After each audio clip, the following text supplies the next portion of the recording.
ಈ ವಿಶ್ವಾವಸು ಸಂವತ್ಸರದ ಮಾರ್ಗಶೀರ್ಷ ಮಾಸದ ಕೃಷ್ಣ ಪಕ್ಷದ ಏಕಾದಶಿ ನಾಡಿದ್ದು ಡಿಸೆಂಬರ್ 15ನೇ ತಾರೀಕು ಸೋಮವಾರದಂದು ಬರ್ತಾ ಇದೆ.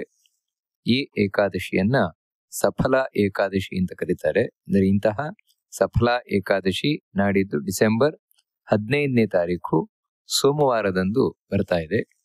ಈ ಏಕಾದಶಿಯ ಮಹತ್ವವನ್ನ ಪುರಾಣಗಳು ತಿಳಿಸ್ಕೊಂಡು ಹೋಗ್ತವೆ. ಈಗಾಗಲೇ ನಾವು ಕೇಳಿದ್ದೇವೆ. ಹಾಗಿದ್ರೂ ಕೂಡ ಮತ್ತೆ ಅದನ್ನ ನೆನಪು ಮಾಡ್ಕೊಳ್ಳಿಕ್ಕೋಸ್ಕರ ಮತ್ತೆ ಹೇಳ್ತಾ ಇರುವಂತಹದ್ದು.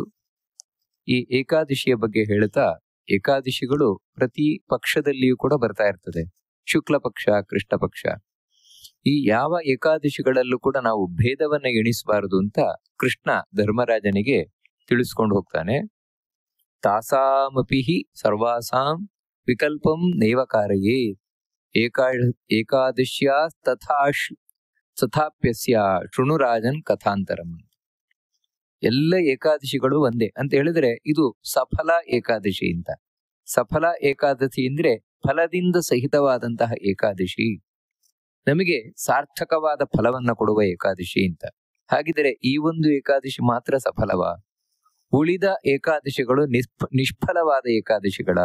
ಈ ರೀತಿ ಪ್ರಶ್ನೆ ಬರ್ಲಿಕ್ಕೆ ಸಾಧ್ಯತೆ ಉಂಟು. ಅದಕ್ಕೋಸ್ಕರವೇ ಕೃಷ್ಣ ತಿಳಿಸ್ತಾ ಇದ್ದಾನೆ, ಯಾವ ಏಕಾದಶಿಯನ್ನು ಕೂಡ ಈ ರೀತಿ ಇದು ಮಾತ್ರ ನಮಗ್ ಫಲ ಕೊಡುತ್ತದೆ, ಉಳಿದದು ಫಲ ಕೊಡುವುದಿಲ್ಲ, ಅಥವಾ ಶುಕ್ಲ ಪಕ್ಷದ ಫಲ ಕೊಡುತ್ತದೆ, ಕೃಷ್ಣ ಪಕ್ಷದ ಫಲ ಕೊಡುವುದಿಲ್ಲ, ಅಥವಾ ಶುಕ್ಲ ಪಕ್ಷದನ್ನ ಮಾತ್ರ ಗೃಹಸ್ಥರು ಮಾಡಬೇಕು, ಕೃಷ್ಣ ಪಕ್ಷದನ್ನ ಸನ್ಯಾಸಿಗಳು ಮಾಡಬೇಕು, ಈ ರೀತಿ ಎಲ್ಲ ಭೇದ ಭಾವವನ್ನ ಯಾವತ್ತೂ ಎಣಿಸಬಾರದು ಅಂತ ಕೃಷ್ಣ ತಿಳಿಸ್ಕೊಂಡು ಹೋಗ್ತಾನೆ. ಹಾಗಿದ್ರೂ ಕೂಡ ಇದಕ್ಕೆ ಸಫಲ ಏಕಾದಶಿ ಯಾಕೆ ಕರೀತಾರೆ ಅಂತ ಹೇಳಿದ್ರೆ, ಒಂದೊಂದು ಏಕಾದಶಿ ಆ ಏಕಾದಶಿಯ ಒಂದೊಂದು ಮುಖದ ಫಲಗಳನ್ನ ತಿಳಿಸ್ಕೊಂಡು ಹೋಗ್ತಾ ಇದೆ.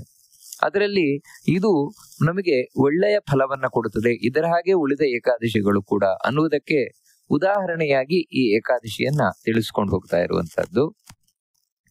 ಈ ಏಕಾದಶಿಯ ಉಪವಾಸ ಅನ್ನೋದು ಯಾವ ರೀತಿ ಇರುತ್ತದೆ ಅಂತ ಹೇಳಿದ್ರೆ, ಉಳಿದ ಎಲ್ಲಕ್ಕಿಂತಲೂ ಶ್ರೇಷ್ಠವಾದದ್ದು ಅಂತ ಕೃಷ್ಣ ತಿಳಿಸ್ಕೊಂಡು ಹೋಗ್ತಾನೆ.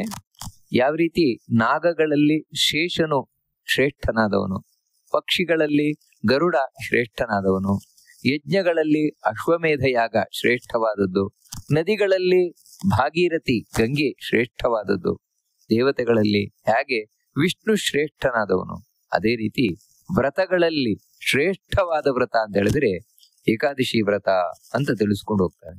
ವಿಶೇಷವಾಗಿ ಈ ಸಫಲ ಏಕಾದಶಿಯಲ್ಲಿ ನಾರಾಯಣನನ್ನ ಪೂಜಿಸಬೇಕು, ಲಕ್ಷ್ಮೀ ಸಹಿತನಾದ ನಾರಾಯಣನನ್ನ ಇಲ್ಲಿ ಪೂಜಿಸಬೇಕು, ವಿಶೇಷವಾಗಿ ಫಲಗಳನ್ನು ಅರ್ಪಿಸಬೇಕು ಈ ಏಕಾದಶಿಯಲ್ಲಿ ಅಂತ ಹೇಳ್ತೀನಿ. ಆ ಕಾಲದಲ್ಲಿ ದೊರಕುವಂತಹ ಯಾವ ಫಲಗಳಿದೆ ಆ ಫಲವನ್ನ ಆ ನಾರಾಯಣನಿಗೆ ಅರ್ಪಣೆಯನ್ನು ಮಾಡಿ ನಂತರ ವಿಶೇಷವಾಗಿ ದೀಪವನ್ನ ಬೆಳಗಿಸಬೇಕು. ದೀಪವನ್ನ ಬೆಳಗಿಸಿ ಅವತ್ತು ನಾವು ಭಗವಂತನ ಆರಾಧನೆಯನ್ನ ಪೂಜೆಯನ್ನ ಮಾಡಿ ಉಪವಾಸವನ್ನ ಆಚರಿಸ್ತಾ ನಂತರ ರಾತ್ರಿ ಜಾಗರಣೆಯನ್ನು ಮಾಡಬೇಕು. ಯಥಾಶಕ್ತಿ ಜಾಗರಣೆಯನ್ನು ಮಾಡಬೇಕು. ಎಲ್ಲಿವರೆಗೆ ಕಣ್ಣು ಮುಚ್ಚುತ್ತದೋ ಅಲ್ಲಿವರೆಗೆ ಜಾಗರಣೆ ಮಾಡ್ಬೇಕಂತ. ಯಾವದುನ್ಮೀಲಯೇ ನೇತ್ರಂ ತಾವತ್ ಜಾಗೃತಿ ಯೋನಿಷಿ ಏಕಾಗ್ರ ಮನಸ್ಸೋ ಭೂತ್ವ ತಸ್ಯ ಪುಣ್ಯ ಫಲಂ ಶೃಣು. ಏಕಾಗ್ರ ಮನಸ್ಸಿನಿಂದ ದೇವರನ್ನ ಚಿಂತನೆಯನ್ನು ಮಾಡ್ತಾ ಎಲ್ಲಿವರೆಗೆ ನಿದ್ರೆ ಬರುತ್ತೋ ಅಲ್ಲಿವರೆಗೆ ತಾನು ಜಾಗರಣೆಯನ್ನು ಮಾಡಬೇಕು. ಅಂದ್ರೆ ನಿದ್ರೆ ಬರದೆ ಮಲ್ಕೊಳ್ಳಬಾರದು. ನಿದ್ರೆ ಬಂತು ಅಂದ್ರೆ ಇನ್ನೇನ್ ಕಣ್ಣು ಮುಚ್ಚಿ ಹೋಯ್ತು ಅಂತ ಹೇಳಿದ್ರೆ 10 ಗಂಟೆ ಆಯ್ತು ಇನ್ನು ಮಲ್ಕೊಳ್ಳೋಣ, ಆ ರೀತಿ ಮಲ್ಕೊಳ್ಳೋದಲ್ಲ. ಮತ್ತೇನಂತ ಹೇಳಿದ್ರೆ ಏಕಾದಶಿಯ ದಿನ ಎಷ್ಟು ಸಾಧ್ಯ ಉಂಟು ಅಷ್ಟು ಜಾಗರಣೆಯನ್ನು ಮಾಡಬೇಕು. ಜಾಗರಣೆಯನ್ನು ಮಾಡುವುದು ಅಂದ್ರೆ ಕಣ್ಣು ಬಿಚ್ಚಿಕೊಂಡಿರುವಂತಹದ್ದು. ನಾನು ಹುರುಪಿನಿಂದ ಕಣ್ಣು ಬಿಚ್ಚಿಕೊಂಡು ದೇವರ ಬಗ್ಗೆ ಕೇಳುವುದು, ಹೇಳುವುದು, ಓದುವುದು, ಚಿಂತನೆಯನ್ನು ಮಾಡುವುದು, ಈ ರೀತಿ ಮಾಡ್ತಾ ಇರುವುದು ಇಲ್ಲ. ಸಾಧ್ಯವೇ ಆಗ್ತಾ ಇಲ್ಲ. ಕಣ್ಣು ಮುಚ್ಚಿ ಮುಚ್ಚಿ ಹೋಗ್ತಾ ಇದೆ, ಜೋರಾಗಿ ನಿದ್ರೆ ಬರ್ತಾ ಇದೆ ಅಂತ ಹೇಳಿದಾಗ ಮಲ್ಕೊಳ್ಬೇಕು. ಅದು ನಾವು ಹಿಂದೆಯೇ ಕೇಳಿದಾಗೆ ಹಾಸಿಗೆ ಮೇಲೆ, ಮಂಚದ ಮೇಲೆ ಅಲ್ಲ, ಮತ್ತೆ ನೆಲದಲ್ಲಿ ಚಾಪೆಯನ್ನು ಹಾಕಿಕೊಂಡು ಅದರ ಮೇಲೆ ಮಲ್ಕೊಳ್ಬಹುದಷ್ಟೇ. ಅಂದ್ರೆ ಎಷ್ಟು ಸಾಧ್ಯ ಉಂಟು ಅಷ್ಟು ಕನಿಷ್ಠವಾಗಿ ನಾವು ಈ ಮಲಗಲಿಕ್ಕೆ ಬೇಕಾದ ಸಾಮಗ್ರಿಗಳನ್ನ ಉಪಯೋಗಿಸಿಕೊಂಡು ಮಲಗಬೇಕಷ್ಟೇ. ಅಲ್ಲಿಯ ತನಕ ಜಾಗರಣೆ ಮಾಡಬೇಕು. ಇಡೀ ರಾತ್ರಿ ಎಚ್ಚರವಾಗಿದ್ರೆ ಬಹಳ ಫಲ. ಎಷ್ಟು ಅಂತ ಹೇಳ್ತಾರೆ, ಹೊತ್ತು ಜಾಗರಣೆಯನ್ನು ಮಾಡುವುದರಿಂದ. ಇದು ಎಲ್ಲಾ ಏಕಾದಶಿಗಳಿಗೂ ಸಂಬಂಧಪಟ್ಟ ಹೇಳುವಂತದ್ದು.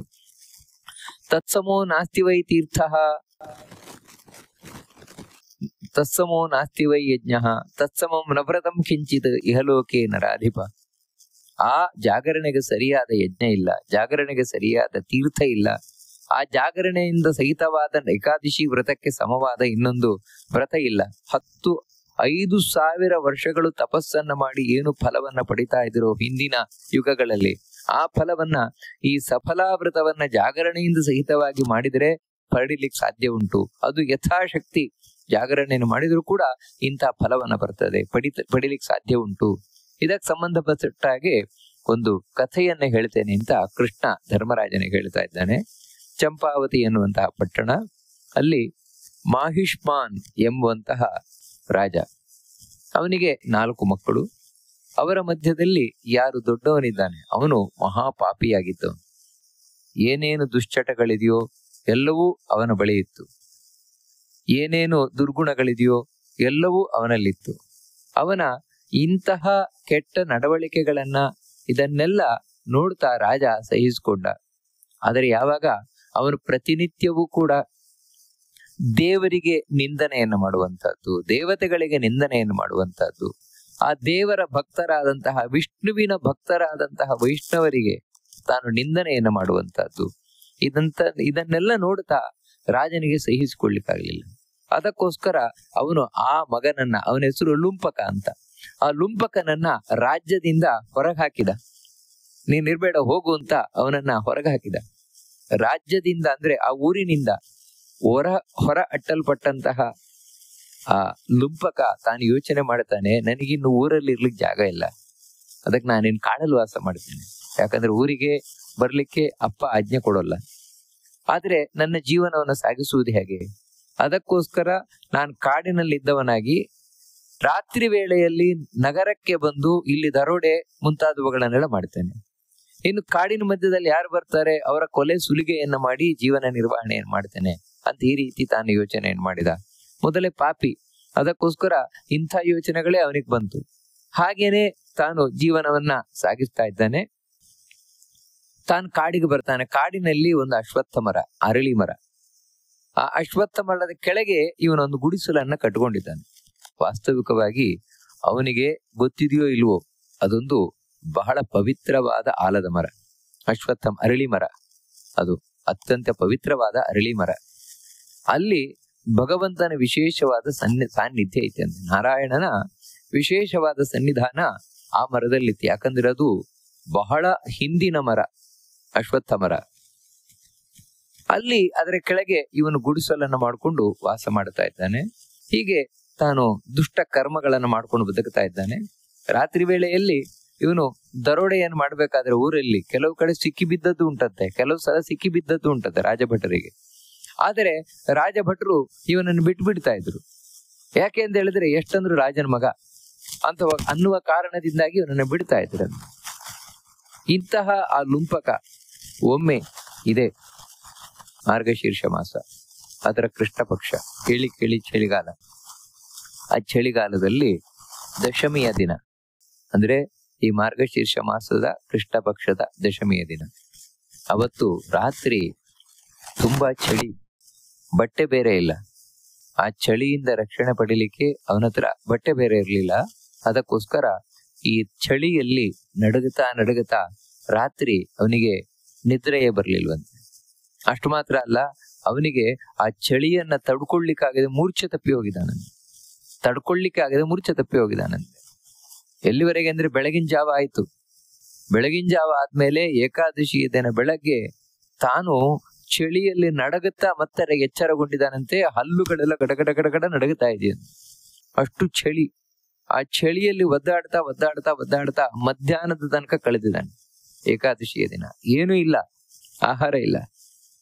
ಮಧ್ಯಾಹ್ನದ ವೇಳೆಯಲ್ಲಿ ಆಗ್ಬೇಕಾದ್ರೆ ಹೇಗೋ ತಾನು ಎದ್ದ. ಯಾಕಂದ್ರೆ ಆ ಬಿಸಿಲು ಯಾವಾಗ ಬಿತ್ತು ಅವಾಗ ಆ ಚಳಿಯ ಬಾಧೆ ಕಮ್ಮಿ ಆಯ್ತು ಅವನಿಗೆ.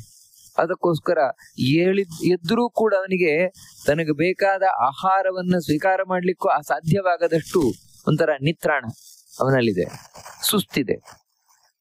ಅದಕ್ಕೋಸ್ಕರ ಕೆಲವು ಸಲ ಯೋಚನೆ ಮಾಡಿದ, ಅಯ್ಯೋ ನಾನು ಹೀಗಿರುವುದಕ್ಕಿಂತ ಸಾಯುವುದೇ ಮೇಲು ಅಂತ.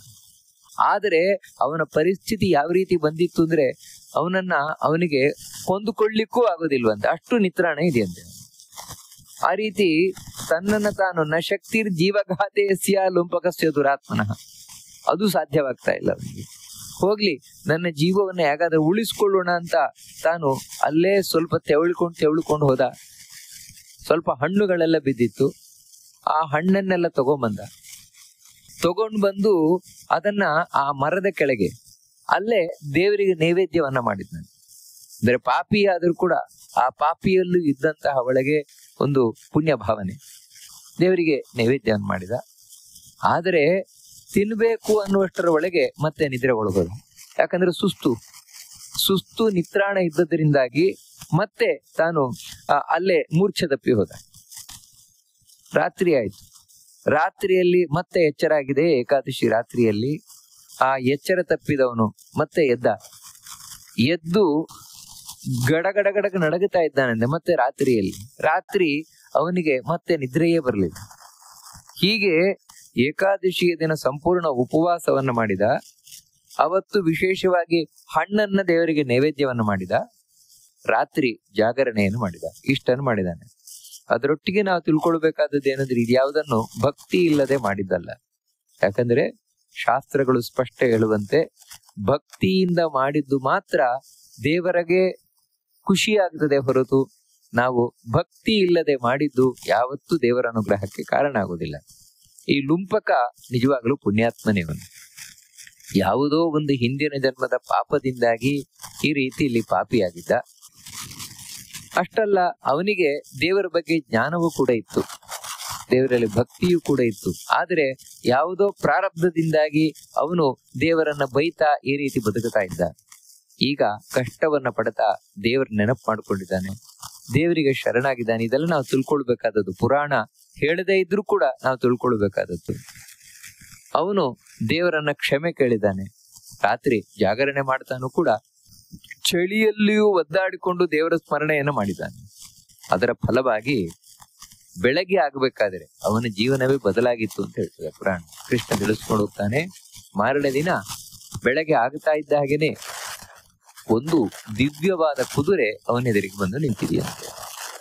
ದಿವ್ಯೋಶ್ವಶ್ವಾಜಗಾಮಃ, ಬೇಗನೆ ಅವನೆದುರಿಗೆ ಬಂದಂತೆ. ಅದು ಹೇಗಿತ್ತು ಅಂದ್ರೆ, ದಿವ್ಯ ವಸ್ತು ಪರಿವಾರೋ ಲುಂಪಕಸ್ಯ ಸಮೀಪತಃ. ಅದು ದಿವ್ಯವಾದ ಅಂದ್ರೆ ದೇವಲೋಕಕ್ಕೆ ಸಂಬಂಧಪಟ್ಟ ಎಲ್ಲ ವಸ್ತುಗಳಿಂದ ಕೂಡಿಕೊಂಡಿದೆಯಂತೆ ಆ ಕುದುರೆ. ಅದು ಬಂದು ನಿಂತಿತು. ಬಂದು ನಿಲ್ತಾ ಇದ್ದಾಗೇನೆ ಇವನಿಗೊಂದು ಮಾತು ಕೇಳಿತು.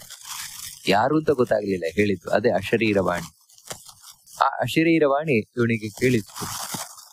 ಏನು ಅಂತ ಹೇಳಿದ್ರೆ, ನೋಡು ಹೇ ರಾಜಪುತ್ರನೇ, ನೀನು ರಾಜ್ಯವನ್ನ ಪಡೆದಿದೀಯಾ. ನಿನ್ನ ತಂದೆಯಿಂದ ಬಂದ ರಾಜ್ಯ ಏನಿದೆ ಅದನ್ನು ನೀನು ಪಡೆದಿದೀಯಾ. ಹೇಗಂತ ಹೇಳಿದ್ರೆ, ಆ ವಾಸುದೇವನ ಅನುಗ್ರಹದಿಂದ, ಭಗವಂತನ ಅನುಗ್ರಹದಿಂದಾಗಿ. ಅದಕ್ಕಾಗಿ ನೀನು ತಂದೆಯ ಬಳಿಗೆ ಹೋಗಿ ರಾಜ್ಯಭಾರವನ್ನ ಮಾಡು ಅಂತ ಹೇಳಿ ಆ ಕುದುರೆ ತಾನೇ ಆ ಅಶರೀರವಾಣಿ ಹೇಳಿದ. ಇವನಾದ್ರೂ ಆ ಕುದುರೆಯನ್ನ ಏರಿದ. ಇವನ ರೂಪ ಮೊದಲಿನಾಗಿ ಇಲ್ಲ. ಈಗ ದಿವ್ಯವಾದ ರೂಪ ತೊಟ್ಟಿದ್ದಾನ. ಅಂದ್ರೆ ಅವನಿಗೆ ಬಹಳ ಸುಂದರವಾದ ರೂಪ ಬಂದಿದೆ. ತಾನು ದಿವ್ಯವಾದ ರೂಪ ತೊಟ್ಟವನಾಗಿ ಒಳ್ಳೆ ರಾಜಕುಮಾರನಾಗಿ ಅಲಂಕೃತನಾಗಿ, ಅಂದ್ರೆ ಇದು ಈ ಸಫಲ ಏಕಾದಶಿಯ ಫಲದಿಂದಾಗಿ ಕುದುರೆಯನ್ನೇರಿ ತಾನು ಹೋಗಿದ್ದಾನೆ. ಅವನ ತಂದೆಯಾದರೂ ಇವನಲ್ಲಾದ ಬಹಳ ಬದಲಾವಣೆಗಳನ್ನ ಕಂಡು, ಹಿಂದೆ ನಾಸ್ತಿಕನಾಗಿ ಭಗವದ್ವೇಷಿಯಾಗಿದ್ದಂತಹ ಲುಂಪಕ ಈಗ ಭಗವದ್ ಭಕ್ತನಾಗಿದ್ದಾನೆ, ಧಾರ್ಮಿಕನಾಗಿದ್ದಾನೆ, ವಿನಯವಂತನಾಗಿದ್ದಾನೆ, ದೇವರಲ್ಲಿ ನಿಷ್ಠೆ ಉಳ್ಳವನಾಗಿದ್ದಾನೆ. ಇದನ್ನೆಲ್ಲ ಕಂಡು ಬಹಳ ಸಂತೋಷಪಟ್ಟು ಅವನಿಗೆ ತಾನು ರಾಜ್ಯವನ್ನ ಕೊಟ್ಟಿದ್ದಾನೆ. ಹೀಗೆ ಈ ಸಫಲ ಏಕಾದಶಿಯ ಫಲದಿಂದಾಗಿ ಆ ಲುಂಪಕ ತಾನು ರಾಜ್ಯವನ್ನ ಪಡೆದ, ರಾಜ್ಯಭಾರವನ್ನ ಮಾಡಿದ. ಇದು ನಿಜವಾಗಿ ಏಕಾದಶಿಯ ಫಲ ಅಲ್ಲ. ಮತ್ತೆ ಏಕಾದಶಿ ವ್ರತದ ನಿಜವಾದ ಫಲ ಏನು ಅಂತ ಹೇಳಿದ್ರೆ ಅದನ್ನು ತಿಳಿಸ್ಕೊಂಡು ಹೋಗ್ತಾನೆ ಕೃಷ್ಣ. ಮುಂದೆ ಅವನು ವೃದ್ಧಾಪ್ಯ ಬಂದ ಹಾಗೇನೆ ರಾಜ್ಯವನ್ನ ತನ್ನ ಮಗನಿಗೆ ಒಪ್ಪಿಸಿದ್ದಂತೆ. ಸಾಕಿನ ನನಗೆ ರಾಜ್ಯಭಾರ ಅಂತ. ಅಷ್ಟು ದಿನ ನನ್ನ ಕರ್ತವ್ಯ ಕ್ಷತ್ರಿಯನಾಗಿಂದ ರಾಜ್ಯಭಾರವನ್ನ ಮಾಡಿದ. ಆಮೇಲೆ ಆ ರಾಜ್ಯವನ್ನ ತನ್ನ ಮಗನಿಗೆ ಒಪ್ಪಿಸಿ ತಾನು ಕಾಡಿಗೆ ಹೋಗಿದ್ದಾನೆ. ಕಾಡಿಗೆ ಹೋಗಿ ಆ ವಿಷ್ಣುವಿನಲ್ಲಿ ಭಕ್ತಿಯನ್ನ ಮಾಡ್ತಾ ನಿರಂತರವಾಗಿ ಭಗವಂತನ ಧ್ಯಾನ, ಜಪ, ತಪಸ್ಸು ಮುಂತಾದವುಗಳನ್ನ ಮಾಡಿ ಅದರ ಫಲವಾಗಿ ತಾನು ಭಗವಂತನನ್ನ ಕಂಡು ಮೋಕ್ಷವನ್ನ ಪಡೆದಿದ್ದಾನೆ. ಇದು ನಿಜವಾಗಿ ಏಕಾದಶಿಯ ಫಲ ಅಂತ ಹೇಳಿದ್ರೆ, ಈ ಏಕಾದಶಿ ಅನ್ನುವಂಥದ್ದು ನಮಗೆ ಏನ್ ಮಾಡ್ತದೆ ಅಂದ್ರೆ ಭಗವಂತನಲ್ಲಿ ಭಕ್ತಿಯನ್ನು ಹೆಚ್ಚು ಮಾಡ್ತದೆ. ಆ ಭಕ್ತಿಯನ್ನು ಹೆಚ್ಚು ಮಾಡುವ ಮೂಲಕ ನಮಗೆ ಆ ಭಗವಂತನಲ್ಲಿ ಇನ್ನಷ್ಟು ಹೆಚ್ಚು ಹೆಚ್ಚು ಹೆಚ್ಚು ಸ್ನೇಹವನ್ನ ತಂದುಕೊಟ್ಟು ದೇವರ ಬಳಿ ಕರ್ಕೊಂಡು ಹೋಗ್ತದೆ ನಮ್ಮನ್ನ. ಹೀಗೆ ಈ ಏಕಾದಶಿಯಿಂದಾಗಿ ಲುಂಪಕ ತಾನು ಭಗವಂತನ ಸಾಮೀಪ್ಯವನ್ನ, ವೈಕುಂಠ ಲೋಕವನ್ನ ಪಡೆದ ಅಂತ ಕೃಷ್ಣ ಧರ್ಮರಾಜನಿಗೆ ತಿಳಿಸ್ಕೊಂಡು ಹೋಗ್ತಾ ಇದ್ದಾನೆ. ಅಂದ್ರೆ ಈ ಸಫಲ ಏಕಾದಶಿ ಫಲಪ್ರದವಾಯಿತವನಿಗೆ. ಹಾಗೇನೆ ನಾವು ಕೂಡ ಮಾಡುವುದರಿಂದಾಗಿ ನಮ್ಮ ಇಲ್ಲಿಯ ಕಷ್ಟವು ಪರಿಹಾರ ಆಗ್ತದೆ. ಆದರೆ ನಾವು ಒಂದು ತಿಳ್ಕೊಳ್ಬೇಕಾದದ್ದು ಏನಂತ ಹೇಳಿದ್ರೆ, ಕೇವಲ ಏಕಾದಶಿ ಉಪವಾಸ ಮಾತ್ರದಿಂದಲೇ ನನ್ನ ಕಷ್ಟ ಪರಿಹಾರ ಆಗ್ಬಿಡ್ಬೇಕು ಅಂತ ನಾವು ಎಣಿಸುವುದು ತಪ್ಪಾಗ್ತದೆ. ಯಾಕೆ ಅಂತ ಹೇಳಿದ್ರೆ ನಾವು ಅಷ್ಟು ಪಾಪವನ್ನು ಮಾಡ್ತಾ ಇರ್ತೇವೆ. ಪ್ರತಿದಿನ ಪ್ರತಿ ಕ್ಷಣ ನಾವು ಪಾಪದ ಮೇಲೆ ಪಾಪ ಮಾಡ್ತಾ ಇರ್ತೇವೆ. ಮತ್ತಿನ್ನೊಂದೇನೆಂದ್ರೆ, ನಾವು ಮಾಡುವಂತಹ ಏಕಾದಶಿ ವ್ರತವೂ ಕೂಡ ಸಂಪೂರ್ಣ ಶಾಸ್ತ್ರೋಕ್ತವಾಗಿರ್ತದೆ ಅಂತ ಹೇಳಿಕ್ ಬರುವುದಿಲ್ಲ. ನಾವು ಕೇಳಲಿಕ್ಕೇನೋ ಕೇಳ್ತೇವೆ, ಆದರೆ ನಮಗೆ ಆ ಪರಿಸ್ಥಿತಿಗಳು, ನಮ್ಮ ಪರಿಸರ, ನಮ್ಮ ಮನಸ್ಸು ಇವೆಲ್ಲವೂ ಕೂಡ ನಮಗೆ ಸಂಪೂರ್ಣವಾಗಿ ಏಕಾದಶಿಯನ್ನು ಯಥಾರ್ಥವಾಗಿ ಶಾಸ್ತ್ರದಲ್ಲಿ ಹೇಳಿದಾಗೆ ಮಾಡ್ಲಿಕ್ಕೆ ಸಾಧ್ಯವಾಗುವುದಿಲ್ಲ. ಒಂದೊಮ್ಮೆ ಮಾಡ್ಲಿಕ್ಕೆ ಪ್ರಯತ್ನ ಕೊಟ್ಟರು ಕೂಡ ನಮಗೆ ಜ್ಞಾನ ಕಡಿಮೆ ಇರ್ತದೆ. ಈ ರೀತಿ ಅನೇಕ ನಮಗೆ ಅಡೆತಡೆಗಳಿರ್ತದೆ.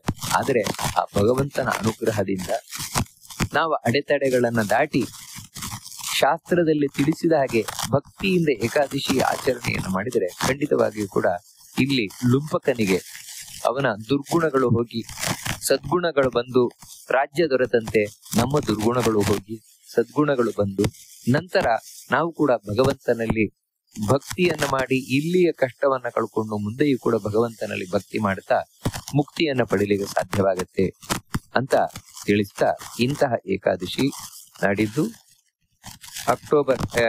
ಡಿಸೆಂಬರ್ 15ನೇ ತಾರೀಕು ಬರ್ತಾ ಇದೆ. ಅದರ ಹಿಂದಿನ ದಿನ 14ನೇ ತಾರೀಕು ಭಾನುವಾರ, ಅವತ್ತು ದಶಮಿಯ ಆಚರಣೆ, 15 ಏಕಾದಶಿ ಆಚರಣೆ, 16ನೇ ತಾರೀಕು ದ್ವಾದಶಿ. ಅವತ್ತು ಬೆಳಗ್ಗೆ 6:50 ನಂತರ ಆಹಾರವನ್ನ ಸ್ವೀಕಾರ ಮಾಡಬಹುದು. ಆನಂತರ ಈ ಏಕಾದಶಿಯನ್ನ ಆ ಲಕ್ಷ್ಮೀ ಸಹಿತನಾದ ನಾರಾಯಣನಿಗೆ ನಾವು ಅರ್ಪಣೆ ಮಾಡುವ ಮೂಲಕ ಸಾರ್ಥಕ ಮಾಡಿಕೊಳ್ಬಹುದು. ಈ ರೀತಿ ಹೇಳ್ತಾ ಪ್ರತಿ ಬಾರಿ ನೋಡುವಂತೆ ಈ ಬಾರಿಯೂ ಕೂಡ ಪುಂಡರೀಕಾಕ್ಷ ಸ್ತೋತ್ರ ಅಥವಾ ಜಿತಂತೆ ಸ್ತೋತ್ರ ಅದರ ಚಿಂತನೆಯನ್ನ ನಡೆಸ್ತಾ ಈ ಬಾರಿ ಅಪಿ ತ್ವಾಂ ಭಗವನ್ ಬ್ರಹ್ಮ ಶರ್ವಶಕ್ರೋ ಮಹರ್ಷಯಃ ದ್ರಷ್ಟುಮಭೀಷ್ಟೋತುಂ ಅದ್ಯಾಪೀಶನ ಹೀಶತೆ. ಆ ಭಗವಂತನ ಬಳಿ, ನಾರಾಯಣನ ಬಳಿ ಪ್ರಾರ್ಥನೆಯನ್ನು ಮಾಡ್ಕೊಳ್ತಾ ಇರುವಂತಹದ್ದು, ದೇವರೇ ನಿನ್ನನ್ನ ನಾನು ಯಾವ ರೀತಿ ಹೊಗಳಲಿಕ್ಕೆ ಸಾಧ್ಯ? ಯಾಕಂತ ಹೇಳಿದ್ರೆ ನನಗೆ ಎಷ್ಟು ಗೊತ್ತಿದೆ ನಿನ್ನ ಬಗ್ಗೆ. ಯಾಕಂತ ಹೇಳಿದ್ರೆ ಚತುರ್ಮುಖ ಬ್ರಹ್ಮ ಅಂತ ಹೇಳಿದ್ರೆ ಜೀವರಲ್ಲಿಯೇ ಉತ್ತಮನಾದವನು, ಬಹಳ ದೊಡ್ಡ ಜ್ಞಾನಿಯಾದವನು, ಈ ಬ್ರಹ್ಮಾಂಡ ಸೃಷ್ಟಿಯಾಗಿನಿಂದಲೂ ಇರುವಂತವನು. ಅವನಿಂದಾಗಿಯೇ ಉಳಿದವರೆಲ್ಲರೂ ದೇವರ ಬಗ್ಗೆ ತಿಳ್ಕೊಂಡವರು, ಚತುರ್ಮುಖ ಬ್ರಹ್ಮನಿಂದಾಗಿ. ಅಂತಹ ಚತುರ್ಮುಖ ಬ್ರಹ್ಮ ಇರಬಹುದು. ಆ ಚತುರ್ಮುಖ ಬ್ರಹ್ಮನ ನಂತರ ಬಹಳ ದೊಡ್ಡ ಜ್ಞಾನಿ ವಾಯುದೇವ ಇರಬಹುದು. ಆ ನಂತರ ದೊಡ್ಡ ಜ್ಞಾನಿ ಶಿವ. ಆ ಶಿವನು ಕೂಡ ಕೈಲಾಸದಲ್ಲಿ ವಾಸಿಸ್ತಾ ನಿನ್ನನ್ನ ಚಿಂತನೆಯನ್ನು ಮಾಡ್ತಾ ಇರುವಂತವನು. ರಾಮನನ್ನ ವಿಶೇಷವಾಗಿ ಆರಾಧನೆಯನ್ನು ಮಾಡ್ತಾ, ನರಸಿಂಹನನ್ನ ವಿಶೇಷವಾಗಿ ಆರಾಧನೆಯನ್ನು ಮಾಡ್ತಾ ಇರುವಂತವನು ಶಿವ. ಅದೇ ರೀತಿ ಇಂದ್ರಾದಿ ದೇವತೆಗಳಿರ್ಬಹುದು, ಅಥವಾ ಈ ದೊಡ್ಡ ದೊಡ್ಡ ಮಹರ್ಷಿಗಳಿರ್ಬಹುದು, ಬ್ರಹ್ಮರ್ಷಿಗಳು ಇರಬಹುದು. ಇವರೆಲ್ಲರೂ ಕೂಡ ಯಾವತ್ತೂ ನಿನ್ನನ್ನ ಕಾಣ್ಲಿಕ್ಕೆ ಕಾತರರಾಗಿರ್ತಾರೆ. ದೇವರನ್ನು ಕಾಣಬೇಕು ಅಂತ ಅವರು ಕೂಡ ಕಾತರರಾಗಿರ್ತಾರೆ. ಅಷ್ಟು ಮಾತ್ರ ಅಲ್ಲ, ನಿನ್ನ ಆರಾಧನೆಯನ್ನ, ನಿನ್ನ ಪೂಜೆಯನ್ನ ಮಾಡ್ಲಿಕ್ಕೆ ಅವ್ರು ಯಾವತ್ತೂ ಕೂಡ ಉತ್ಸುಕರಾಗಿರ್ತಾರೆ. ಅಂದ್ರೆ ಅದೇ ಅವರಿಗೆ ಖುಷಿಯ ವಿಷಯ, ಸಂತೋಷದ ವಿಷಯ. ಅದೇ ರೀತಿ ನಿನ್ನನ್ನ ಸ್ತೋತ್ರ ಮಾಡ್ಲಿಕ್ಕೆ, ನಿನ್ನನ್ನ ಹೊಗಳಲಿಕ್ಕೆ ಯಾವತ್ತೂ ಕೂಡ ಉತ್ಸಾಹದಿಂದ ಇರ್ತಾರೆ ಎಲ್ಲ ದೇವತೆಗಳು, ಋಷಿಗಳು ಮುಂತಾದವರೆಲ್ಲರೂ ಕೂಡ. ಹಾಗಿದ್ರೂ ಕೂಡ ಈಶಾ, ಹೇ ಭಗವಂತನೇ, ನಮ್ಮೆಲ್ಲರ ಒಡೆಯನೇ, ನಹೀಶತೆ, ಅವರು ಸಂಪೂರ್ಣರಾಗಿ ಸಮರ್ಥರಾಗುವುದಿಲ್ಲ. ನಿನ್ನನ್ನು ಹೊಗಳಬೇಕು ಅಂತ ಇಚ್ಛಿಸಿದ್ರು ಕೂಡ ಎಲ್ಲರೂ ಕೂಡ ಅವರವರು ಯೋಗ್ಯತೆಗೆ ಅನುಗುಣವಾಗಿಯೇ ನಿನ್ನ ಆರಾಧನೆಯನ್ನು ಮಾಡ್ತಾರೆ, ನಿನ್ನನ್ನು ನೋಡ್ತಾರೆ, ನಿನ್ನನ್ನು ಹೊಗಳ್ತಾರೆ, ಹೊರತು ಸಂಪೂರ್ಣವಾಗಿ ನಿನ್ನನ್ನು ಹೊಗಳಲಿಕ್ಕೆ ಸಾಧ್ಯ ಇಲ್ಲ. ಯಾಕಂತ ಹೇಳಿದ್ರೆ ಆ ರೀತಿ ಇರುವಂತವನು ನೀನು. ನಿನ್ನನ್ನು ಎಷ್ಟು ಹೊಗಳಿದ್ರು ಕಡಿಮೆಯೇ. ಎಷ್ಟು ಹೊಗಳಿದ್ರು ಹೊಗಳದೇ ಇದ್ದದ್ದೇ ಹೆಚ್ಚಾಗ್ಬಿಡ್ತದೆ, ಹೊಗಳಿದ್ದು ಕಡಿಮೆ ಆಗ್ತದೆ ಭಗವಂತನನ್ನ. ಯಾಕಂದ್ರೆ ಆ ರೀತಿ ಅಪರಂಪಾರವಾದ ಮಹಿಮೆ ಉಳ್ಳವನು ಅಂತ ಹೇಳಿದ್ರೆ ನೀನು ಅದರ ದಡವೇ ಇಲ್ಲ, ಆ ರೀತಿ ಮಹಿಮೆಯನ್ನು ಹೊಂದಿದವನು. ಇಂಥ ನಿನ್ನನ್ನ ನಾನು ಹೇಗಯ್ಯ ಸ್ತೋತ್ರ ಮಾಡೋಣ? ಹಾಗಿದ್ರೆ ಸ್ತೋತ್ರ ಮಾಡ್ಲಿಕ್ಕೆ ಸಾಧ್ಯವೇ ಇಲ್ವಾ ಅಂತ ಹೇಳಿದ್ರೆ ನಾವು ಕೂಡ ಹಾಗೇನೆ ಯಥಾಶಕ್ತಿ ಸ್ತೋತ್ರವನ್ನು ಮಾಡುವಂತ. ಹೇಗೆ ಸಮುದ್ರಕ್ಕೆ ಹೋಗಿ ಸಮುದ್ರದ ನೀರನ್ನ ತರ್ತೇವೆ, ಸಮುದ್ರದ ನೀರು ಅಂತ ಹೇಳಿದ್ರೆ ಇಡೀ ಸಮುದ್ರದ ನೀರನ್ನೇ ತರ್ಲಿಕ್ಕೆ ಆಗೋಲ್ಲ. ಮತ್ತೇನಂದ್ರೆ ನಾನು ಎಷ್ಟು ಪಾತ್ರೆ ತಗೊಂಡು ಹೋಗಿರ್ತೇನೋ, ಯಾವ ಪಾತ್ರೆ ತಗೊಂಡು ಹೋಗಿರ್ತೇನೋ ಅದನ್ನು ತುಂಬಿಸ್ಕೊಂಡು ಬರ್ತೇನೆ ಅಷ್ಟೇ. ಸಮುದ್ರದ ನೀರನ್ನ ನಾನ್ ತರೋದು, ಲೋಟ ಇದ್ರೆ ಲೋಟದಲ್ಲಿ, ಪಾತ್ರೆ ಇದ್ರೆ ಪಾತ್ರೆಯಲ್ಲಿ. ಅದೇ ರೀತಿ ಹಿಮಾಲಯಕ್ಕೆ ಹೋಗ್ತೇವೆ, ಹಿಮಾಲಯ ನೋಡ್ಕೊಂಡು ಬಂದೆ ಅಂತ ಹೇಳ್ತೇನೆ, ನಾನು ಇಡೀ ಹಿಮಾಲಯವನ್ನು ನೋಡಿದ್ದಲ್ಲ, ಮತ್ತೆ ಹಿಮಾಲಯದ ಒಂದು ತುಣುಕನ್ನ ಮಾತ್ರ ನಾನು ನೋಡಿದ್ದು. ಹಾಗೇನೆ ಭಗವಂತನ ಮಹಿಮೆ ಏನಿದೆ ಆ ಮಹಿಮೆಯ ಒಂದು ತುಣುಕನ್ನ ನಾವು ಹಾಡಿ ಹೊಗಳುತ್ತೇವೆ. ಆ ಭಗವಂತನ ಒಂದು ಮುಖವನ್ನ ಪೂಜಿಸ್ತೇವೆ. ಅನಂತ ಮುಖಗಳ ಹಾಗೆ ಇದೆ ಭಗವಂತನಂತೂ. ಅದೇ ರೀತಿ ಯಜ್ಞ ಯಾಗಾದಿಗಳನ್ನ ಮಾಡ್ತೇವೆ. ಭಗವಂತ ಅನಂತ ಬಾಯಿ ಉಳ್ಳವನು, ಅವನ ಯಾವುದೋ ಒಂದು ಬಾಯಿಗೆ ನಾವು ಕೊಡ್ತೇವೆ ಅಷ್ಟೇ ಆಹಾರವನ್ನ. ಹೀಗೆ ನಾವು ನಮಗೆ ಯಥಾಶಕ್ತಿಯಾಗಷ್ಟೇ ನಾನು ಆರಾಧನೆ ಮಾಡುತ್ತೇನೆ. ಅಂದ್ರೆ ಇದನ್ನ ಯಾಕಂದ್ರೆ ನಮ್ಮ ಅಹಂಕಾರವನ್ನ ಖಂಡಿಸಿಕೊಳ್ಳಿಕ್ಕೆ. ನಾನು ದೇವರ ಪೂಜೆಯನ್ನು ಚೆನ್ನಾಗಿ ಮಾಡಿಬಿಟ್ಟೆ, ನಾನು ದೇವರನ್ನು ಇನ್ನಿಲ್ಲದಂತೆ ಸ್ತೋತ್ರ ಮಾಡಿಬಿಟ್ಟೆ, ಯಾವತ್ತೂ ಹೇಳ್ಬೇಡ. ಯಾಕೆ ಅಂತ ಹೇಳಿದ್ರೆ ನಾವು ಮಾಡುವ ಸ್ತೋತ್ರ ಅತ್ಯಂತ ಅಲ್ಪವಾದದ್ದು ಆ ಭಗವಂತನ ಮಹಿಮೆಯ ಮುಂದೆ. ನಾವು ಮಾಡುವ ಯಜ್ಞ ಯಾಗ ಪೂಜೆ ಪುನಸ್ಕಾರಗಳೆಲ್ಲವೂ ಕೂಡ ಅತ್ಯಂತ ಕಡಿಮೆಯಾದದ್ದು ಆ ಭಗವಂತನ ಮಹಿಮೆಯ ಮುಂದೆ. ಅದೇ ರೀತಿ ನಮ್ಮ ಆ ಕಾಣುವಿಕೆ, ದೇವರ ನೋಡ್ಬೇಕು ಅಂತ ಹೇಳಿದ್ರು ಕೂಡ ಅವರವರ ಯೋಗ್ಯತೆಗೆ ಅನುಗುಣವಾಗಿಯೇ ನೋಡುದು. ಅದರಿಂದಾಗಿಯೇ ಒಬ್ಬೊಬ್ಬ ದೇವತೆಯು ಕೂಡ ಒಬ್ರು ನೋಡಿದಾಗ ಇನ್ನೊಬ್ರು ನೋಡಲ್ಲ ದೇವರನ್ನ.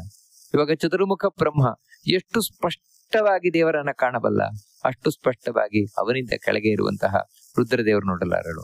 ಅವರಿಗಿಂತ ಕೆಳಗೆ ಇರುವಂತಹ ಇಂದ್ರಾದಿ ದೇವತೆಗಳು ಅಷ್ಟು ಸ್ಪಷ್ಟವಾಗಿ ನೋಡ್ಲಿಕ್ಕೆ ಸಾಧ್ಯ ಇಲ್ಲ. ಹೀಗೆ ನಿನ್ನನ್ನ ಕಾಣ್ಲಿಕ್ಕೆ ಅದಕ್ಕೋಸ್ಕರ ಅವರು ಕಾತರರಾಗಿರ್ತಾರೆ ಅಂತ ತಿಳಿಸ್ತಾ, ತಾಪತ್ರಯ ಮಹಾಗ್ರಾಹ ಭೀಷಣೇ ಭವಸಾಗರೇ ಮಜ್ಜತಾಂ ನಾಥರೋರೇ ನೌರೇಶ ಪ್ರಣತಿಸ್ತುತ್ವದರ್ಪಿತ. ಸ್ವಾಮಿ, ಇಷ್ಟೇ ಮಾಡಬಲ್ಲೆ ನಾನು. ನಿನಗೆ ಒಂದು ನಮಸ್ಕಾರ ಮಾಡ್ತೇನೆ, ಎರಡೂ ಕೈಗಳನ್ನ ಜೋಡಿಸಿ ನಿನಗೆ ತಲೆ ಬಾಗುತ್ತೇನೆ, ಸಂಪೂರ್ಣ ದೇಹವನ್ನ ಬಾಗಿಸಿ ನಮಸ್ಕಾರವನ್ನ ಮಾಡ್ತೇನೆ. ಆ ನಮಸ್ಕಾರ ಅನ್ನುವಂಥದ್ದು ಸಾಮಾನ್ಯವಾದದ್ದಲ್ಲ. ನಾವು ದೇವರಿಗೆ ಮಾಡುವ ಒಂದೊಂದು ನಮಸ್ಕಾರಗಳು ಒಂದೊಂದು ದೋಣಿ ಇದ್ದ ಹಾಗೆ ಅಂತ ಹೇಳಿ. ಅದೊಂದು ದೋಣಿ ಯಾವುದಕ್ಕೆ ಅಂತ ಹೇಳಿದ್ರೆ, ಇಲ್ಲಿ ಇದೊಂದು ಸಮುದ್ರ, ಸಮುದ್ರದಲ್ಲಿ ಸಿಲುಕಿದ್ದೇನೆ, ಭವಸಾಗರೇ ಮಜ್ಜತ, ಈ ಸಂಸಾರ ಸಾಗರದಲ್ಲಿ ಮುಳುಗಿ ಹೋಗುತ್ತಾ ಇರುವಂತಹ. ಇದನ್ಯಾಕೆ ಸಾಗರ ಅಂತ ಕರೀತಾರೆ ಅಂತ ಹೇಳಿದ್ರೆ, ಇದರ ದಡ ಗೊತ್ತಿಲ್ಲ ಎಲ್ಲಿ ಅಂತ, ದಡ ಸಿಗುತ್ತಾ ಇಲ್ಲ, ಆಳ ಗೊತ್ತಾಗ್ತಾ ಇಲ್ಲ. ಅಂದ್ರೆ ಈ ಸಂಸಾರವನ್ನ ಹೇಗೆ ದಾಟುವುದು ಗೊತ್ತಾಗ್ತಾ ಇಲ್ಲ. ಈ ಸಮುದ್ರ ಅಂದ್ರೆ ಈ ಸಂಸಾರ ಎಷ್ಟು ಆಳವಾಗಿದೆ ಗೊತ್ತಿಲ್ಲ. ಯಾಕಂತ ಹೇಳಿದ್ರೆ ಇದರಲ್ಲಿ ಮುಳುಗಿದಷ್ಟು ಉಂಟು.